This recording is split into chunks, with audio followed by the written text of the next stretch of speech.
महत्व है और कहा जाता है कि इस आरती में खुद शिव दर्शन देते हैं और भक्तों की मनोकामना पूरी करते हैं।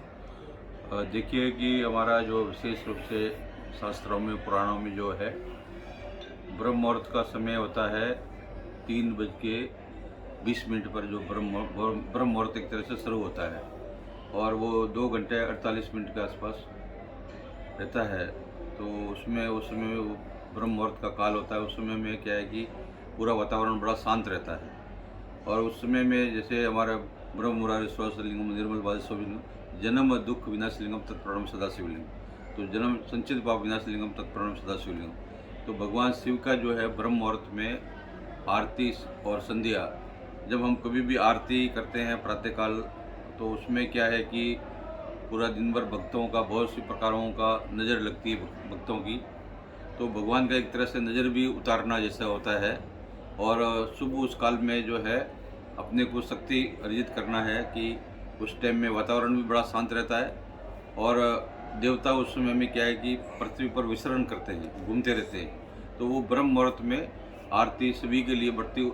जैसे दुधेश्वर मंदिर में हमारा प्राचीन काल से ही नियम है भगवान का गाजियाबाद के अंदर में कि 4 बजे आरती यहाँ पर हो जाती है, 3 बजे श्रृंगार वगैरह होता है और उनका पंचगव्य से राज उपचार 16 का अभिषेक वगैरह भगवान का रुद्र अष्टाध्याय से अभिषेक वगैरह होता है, रुद्री से पाठ करते हैं, चारों वेदों का पाठ होता है, वो भगवान का उनका पूजा होता है और उस समय उसके बाद में उनका भोग लगने के बाद में फिर आरती होती है। तो भक्तों को बड़ा, जो भी प्रातःकाल लोग आते हैं उनको बड़ा ही जीवन में उनको शांति रहती है, बैलेंस बना रहता है और विशेष रूप से उनको जो है शिव की भक्ति की जो है वो प्राप्ति होती है और अपना जीवन जो है उनको संतुलित रहता है। जी, आज सावन का पहला सोमवार है। आज की आरती का और आज के महाश्रृंगार का क्या महत्व है? देखिए कि श्रावण महीना तो ऐसे भी बहुत विशेष भगवान का जो है भाव होता है।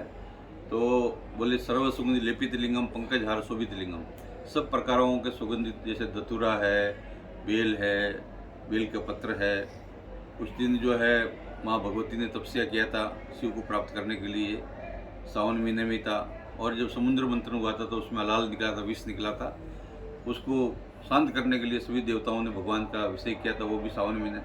श्रावण महीना मतलब होता है कि शून्य, जैसे कि देवसेन एकादशी से लेके देव उठान एकादशी तक सभी देवता विश्राम करने चले जाते हैं। उस समय में सारा जिम्मेदारी भगवान के ऊपर रहता है, शिव के ऊपर जिम्मेदारी रहती है। शिव जो है चेतन रूप में रहते हैं, सभी शिवालयों में उनका वास रहता है भक्तों के पास में। तो इस टाइम में जो है विशेष रूप से एक तरह से मान लीजिए कोई आरती करता है, कोई पूजा करता है, उपासना करता है। जैसे किसी को भाई कोई धन चाहिए, कोई लक्ष्मी है, किसी का विवाह नहीं हो रहा है, कोई कन्या है, उनका अच्छा वर चाहिए, तो सब प्रकारों का वो भगवान को विभिन्न प्रकार से, दूध से, शहद से, घी से, सब प्रकारों से, तिल है, काले तिल है और बेलपत्र है, विभिन्न प्रकारों के फल फूल वगैरह से भगवान का अभिषेक पूजन किया जाता है। और सोमवार में विशेष करके सावन के सोमवार में जो 16 सोमवार का जो व्रत लेते हैं वो भी उसी दिन से शुरू होता है। आज सावन का पहला सोमवार है तो भगवान की भक्तों की यहाँ पर रात को 12 बजे से ही दर्शन कर रहे हैं लोग। तो ये विशेष रूप से श्रृंगार का दर्शन और भगवान का भोग, भगवान को ऐसा होता है कि प्रातःकाले भगवान को मतलब आरती पूजन होने के बाद में जैसे हम लोग का उनका भगवान का भोजन एक तरह से होता है कि प्रातःकाल उनका कुछ नाश्ता वगैरह जैसा होता है, तो वो ग्रहण कर लिया भगवान ने, उनको भोग लगा दिया, तो पूरा दिन जो है फिर भक्तों को दर्शन देते हैं। तो विशेष रूप से प्रातःकाल ही सारी प्रक्रिया जो है वो पूर्ण की जाती है। आज सावन का पहला सोमवार है। आज के दिन में कोई खास समय या कोई ऐसी तिथि, कोई ऐसा संयोग बन रहा हो जो बहुत ही शुभ बन रहा हो?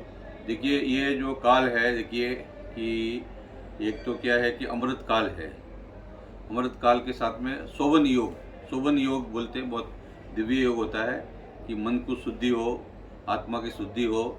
और इस काल में हम जो इस शोभन योग के अंदर में हम पूजा करेंगे तो हमारे को जो भी मनवांछित फल अपनी इच्छा से हमने जो भी संकल्प लिया है तो वो पूरा होगा।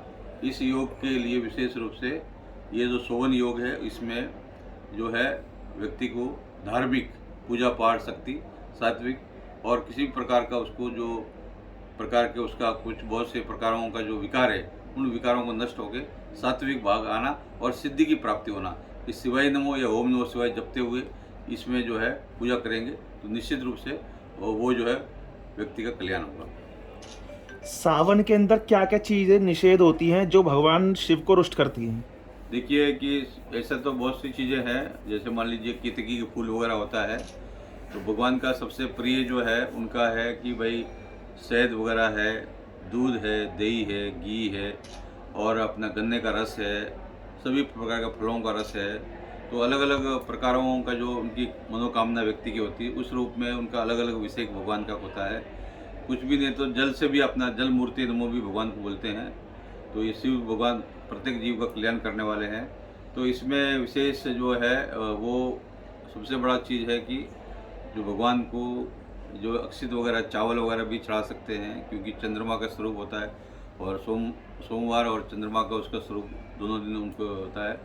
तो ये क्या है कि देखते हैं कि चंद्रमा जो होता है कि जो आपका अमावस्या को एकदम क्षय हो जाता है, ख़त्म पूर्ण हो जाता है, तो उसके बाद में बहुत सी ऐसी जो है असुर शक्तियाँ हैं वो प्रबल हो जाती है। तो उसको कंट्रोल करने के लिए भगवान का चतुर्दशी, शिव चौदश को भी चतुर्दशी का जो उनको जो कृष्ण पक्ष अंधेरा पक्ष जो है उनका, क्योंकि अंधेरा का देवता भगवान शिव है, तो अंधेरा पक्ष में उनका पूजा वगैरह करने से उनका जो है हमेशा से ही, क्योंकि वो जो है अंधेरा का देव है कि श्रृंगार करते हैं भगवान। जैसे विष्णु जो है वो जगत का पालन करते हैं, ब्रह्मा जी उत्पत्ति करते हैं और विशेष रूप से शिव जो है उनका श्रृंगार करते हैं। तो ये जो है आपका भगवान का पूजन विशेष रूप से केवल केतकी के फूलों का निषेध बोलते हैं।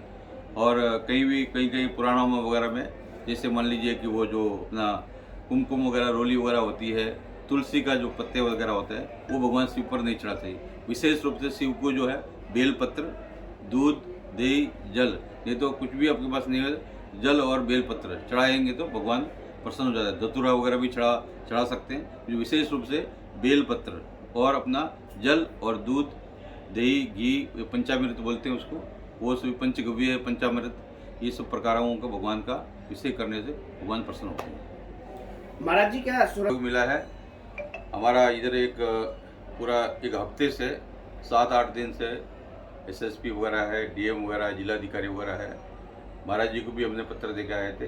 तो पूरा अपना दुधेश्वर मंदिर का विशेष रूप से 1 महीने से पूरा नगर निगम का लाइट है, जल है, हेडपम्प वगैरह 2 साल से कोरोना होने की वजह से वो बंद पड़े थे।